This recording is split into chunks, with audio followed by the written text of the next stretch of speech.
I think I might have separation anxiety.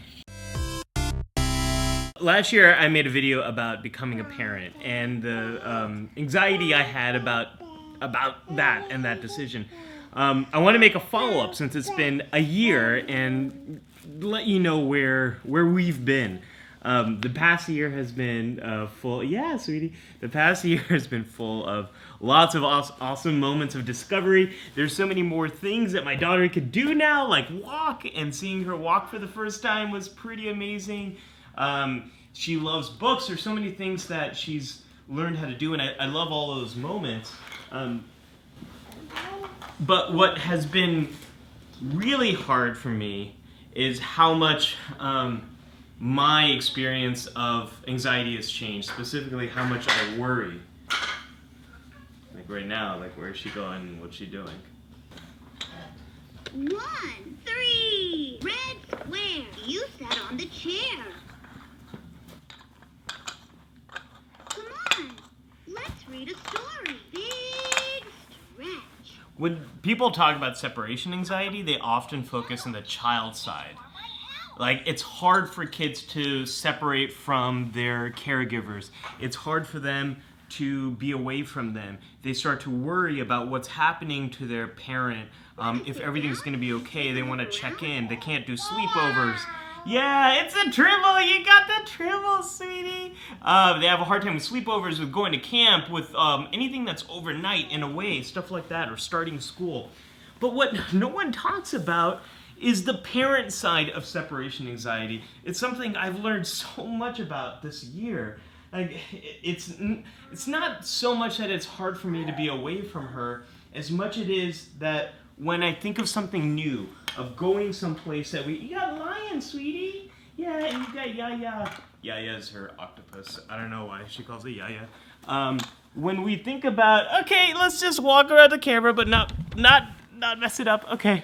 When I think about going somewhere new, doing something we haven't done before, my head gets full of everything that could possibly go wrong.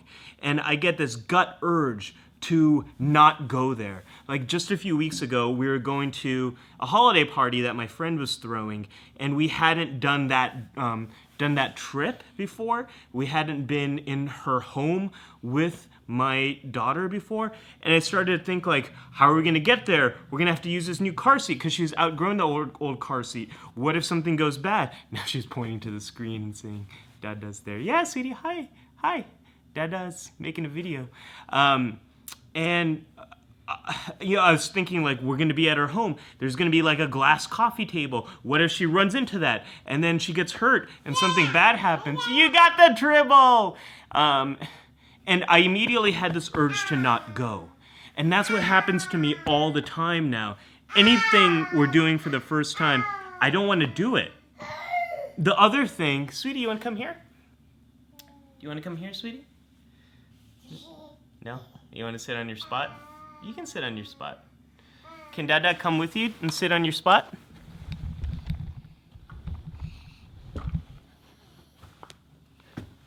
The other thing that happens is not only does she like being closer to me when she's struggling, but when she is sad and crying, it feels so good to me to be able to soothe her, to hold her, to calm her.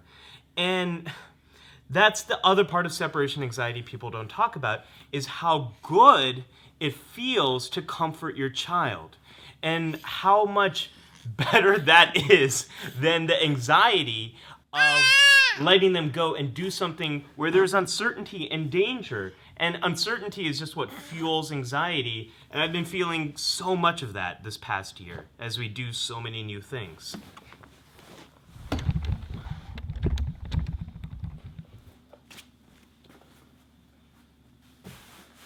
This is the thing about anxiety. People always talk about anxiety as if you have it and you don't. And that is completely false. Anxiety is an emotion we all have. It's a constant. It's always going to be there. And for me, this past year has been about learning to stay vigilant in the face of anxiety. When I feel that urge to avoid come up, to push back against it. And I don't want to make a series of decisions that not only make my world smaller, but make her world smaller. And that's what I've had to learn this year, is to push back against that. And it's really hard, and it's stressful, and I get tense, and I'm full of worries, and it's really difficult for me. And when I'm able to do it, and when I'm able to talk to my wife and get her help, it's not that it gets any easier that time, but it does the next time. And that's what I've kind of learned, and that's what I'm trying to do.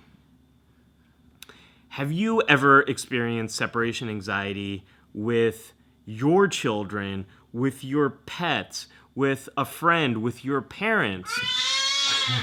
Let me know in the comments below. If you like this video, give it a thumbs up. If you want more mental health and psychology videos, subscribe to his channel. Please don't touch the mic, sweetie. Okay, thank you. Thank you so much for listening to Dad. What else should you do? Oh, if you want to help me make more videos, check out my Patreon. And I want to welcome my newest patron, Jennifer C. Jennifer, thank you for becoming a patron of the PSYCH Show. You want to say bye-bye? Sweetie, do you want to blow them a kiss? Bye-bye. You can say bye-bye. Sweetie, do you want to blow them a kiss? Okay, you're kind of saying bye-bye to me, but the camera's over there. Bye-bye. Bye-bye. Okay, we'll do it backwards. Bye-bye. Bye, everyone.